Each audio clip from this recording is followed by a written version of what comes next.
I am sure that there are aliens that are aware of what I'm doing. Probably more than one species, because they communicate by mental telepathy, and consequently they can read your mind, and you can't hide what you're thinking even. So they would know exactly what everyone's doing and what thinking, and I'm sure I'm no exception.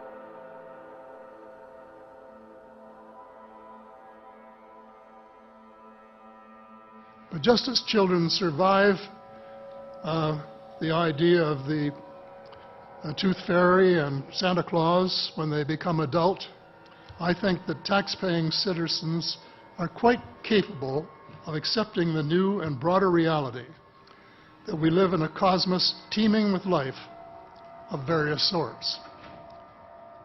The fact that some other civilizations are more advanced than we are may be humbling, but that could be a necessary step in our survival.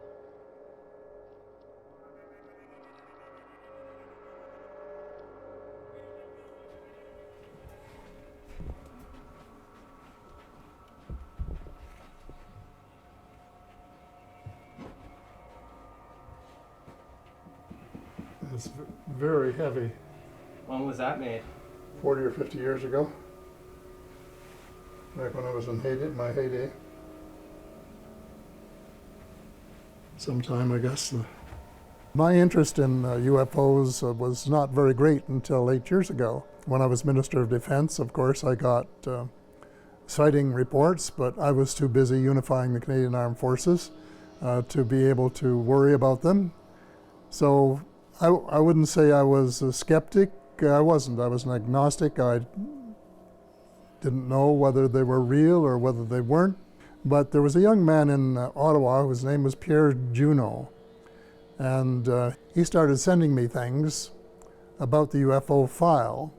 One of the things he sent me one day was a book called The Day After Roswell, and I found it absolutely fascinating. While I was reading the book, my nephew said, "What are you reading?" I told him what it was, and he said, "Well, I'm a skeptic." A couple of days later, he phoned and said, I was talking to the general.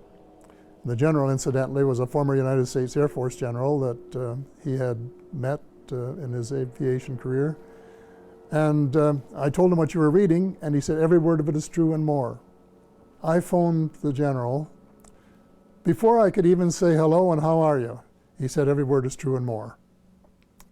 And he said that there had, in fact, been face-to-face meetings between United States officials and extraterrestrials from other star systems. And with that assurance, I decided to go public and say, for the first time, of anyone of cabinet rank from the G8 group of countries, that UFOs are as real as the airplanes flying over your head, and said it without any restriction whatsoever. As soon as the wire systems had got the story out, information started coming in. Dozens of emails with personal experiences of how people have seen vehicles flying over their homes, and in some cases how they've been abducted. And I got these things from many places, including a lot of other countries. I would not attempt to say how many terrestrials are living on Earth at the present time. I have reports of several species that are here and have bases here. There's one species that looks something like a praying mantis. And then the short grays are the ones that you see in the cartoons. The tall grays look much different. They look more like humans. And the Nordic blondes, for example, are so similar to humans that they can walk down the street and not be detected. None of them are exactly the same. They are way ahead of us in medicine, agriculture, and still, I guess, presumably in technology. There's no question the U.S. government took this whole idea of advanced technology very seriously and started back engineering and spending a lot of money on it soon after the crashes at Roswell in 1947. They have a very interesting way of keeping things quiet, and that is everything is on a need to know. So you could be working in a lab, or you could be making some kind of piece of machinery, and you wouldn't know what it was for. And then the guy that gets it, he would only know what it fits into. And this goes all the way up to the ladder. The rating was higher, the security rating was higher than for the H-bomb. So one of the top, and still is. That's the way it works. Which technologies are you certain that have been shared with us from extraterrestrials? Fiber optics, microchips, Kevlar, and improved lasers, and a whole range of things where their technology was much improved or advanced from ours, light years ahead, really, I think. Those were just the obvious ones that were fed into American industry, and more have been since.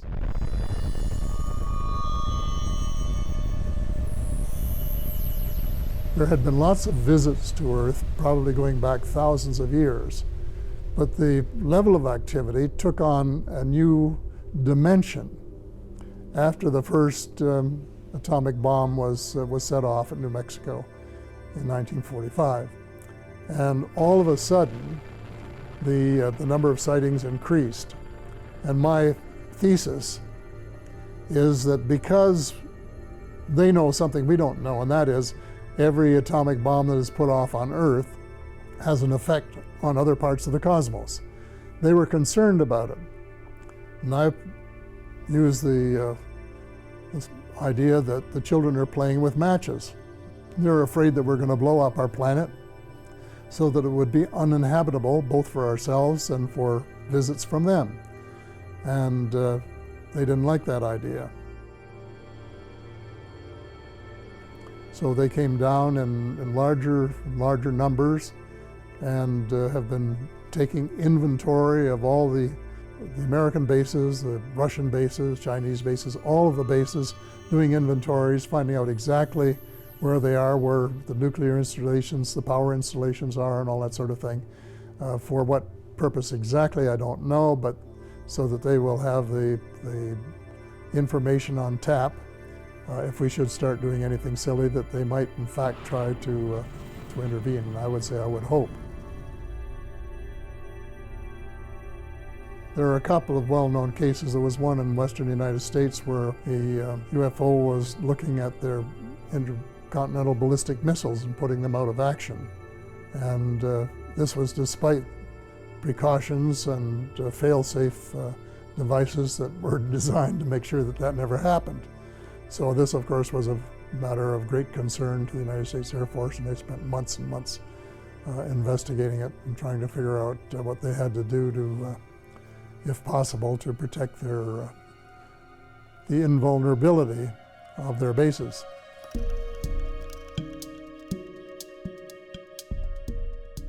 One of the problems I had when I first went public was newsmen saying, well, have you ever seen one?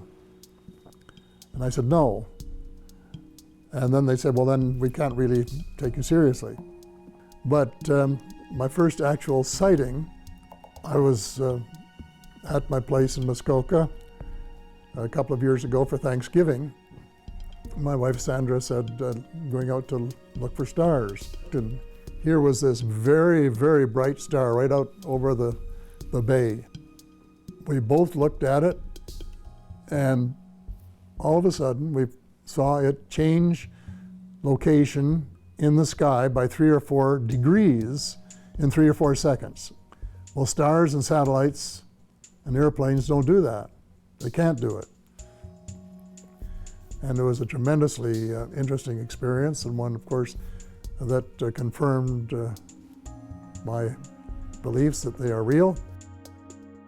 After I went public, my daughter, who lives in the old house here at Christmas time, saw one go by her window and across behind the boathouse. And the family were saying that they thought that the UFOs had come to get me.